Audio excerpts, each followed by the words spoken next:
Good morning and welcome to the faculty and staff who are running this Model United Nations, and a particular welcome to all those students who are participating in the actual Model United Nations. My name's Don Cooke, and I'm a retired Foreign Service officer with the U.S. Department of State. I worked as an American diplomat both overseas and in Washington, D.C. for 33 years before I retired. And my journey started out in very much the same seats that you're sitting in now. When I was in high school, I was a member of the Junior Council on World Affairs of St. Joseph High School in Cleveland, Ohio. And in addition to having weekly meetings, we participated in 3 major Model United Nations every year. We participated in the Cleveland Council on World Affairs Model United Nation at Cuyahoga County Community College. We participated in a Model United Nations at Gannon College in Erie, Pennsylvania for Pennsylvania, New York, and Ohio regional conference like the one you're attending now. And every year we would go to the North American Invitational Model United Nations at Georgetown College, run by their School of Foreign Service in Washington, D.C. Back 50 years ago, it was Naaman 9, the 9th conference, and now they're in 50 or 60. And that's how I got interested in the Foreign Service. And the faculty advisor once came to me and he explained that I was pretty good at what we were doing. And he suggested that I take the Foreign Service Officer's exam. And the way you enter the Foreign Service is through a simple examination, a complicated examination process. It starts with a written exam, which was literally written when I took it. Now it's all done on computers.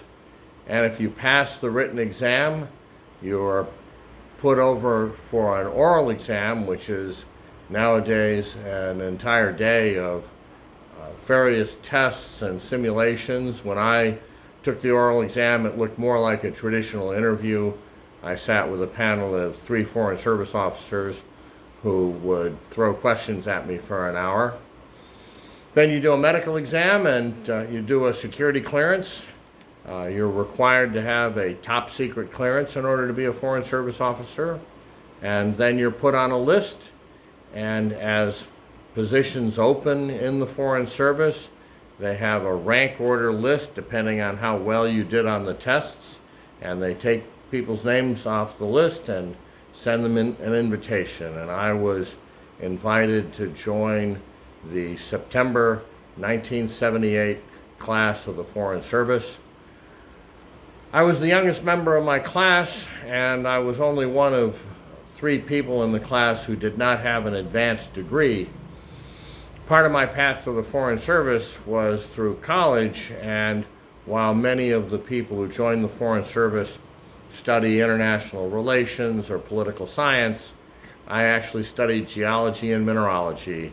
And my thought was that the Foreign Service needed people with a broader expertise, and they in fact turned out to be very interested in my degree. And one of the things that they asked me when I was doing my interview was, why do you think that someone with a geology degree is qualified to be a Foreign Service officer? And I told them that when you say what type of person you're looking for to hire for the Foreign Service, you say that you're looking for people who can take a lot of information and separate the important information from the unimportant information and make decisions and conclusions based on the important information. And I told the examiners that you may not appreciate it, but what you're describing is someone with a science background.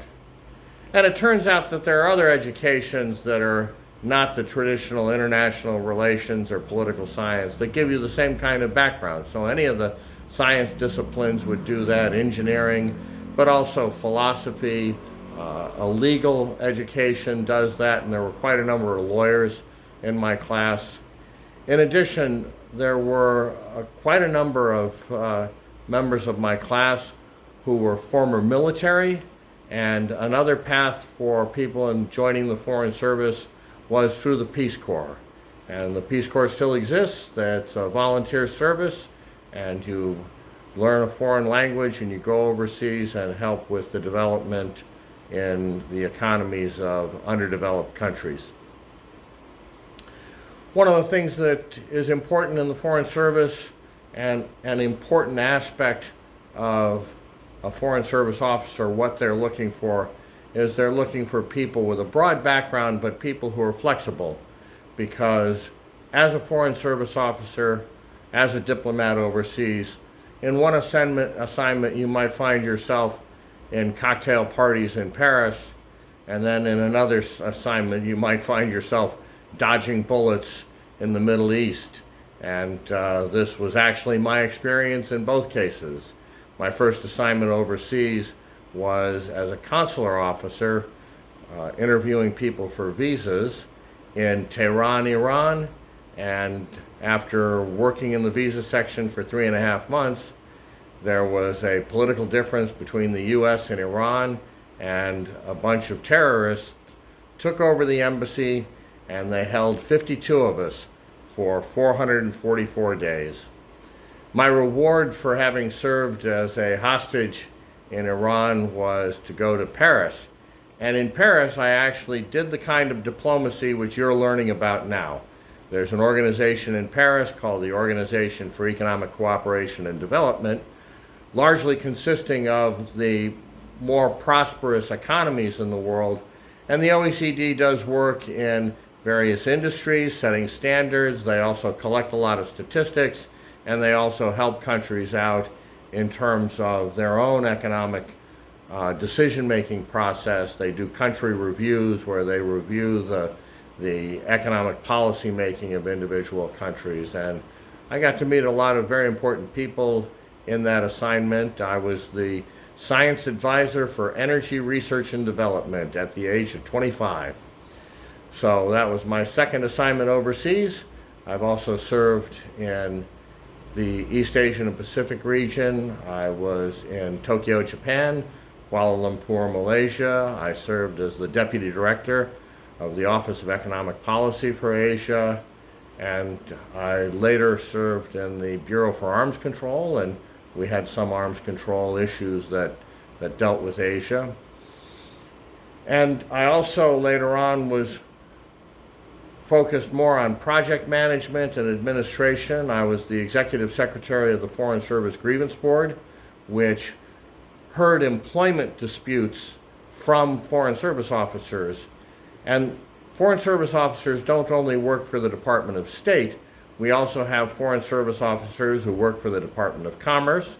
There are also Foreign Service officers who work for the Department of Agriculture and embassies overseas.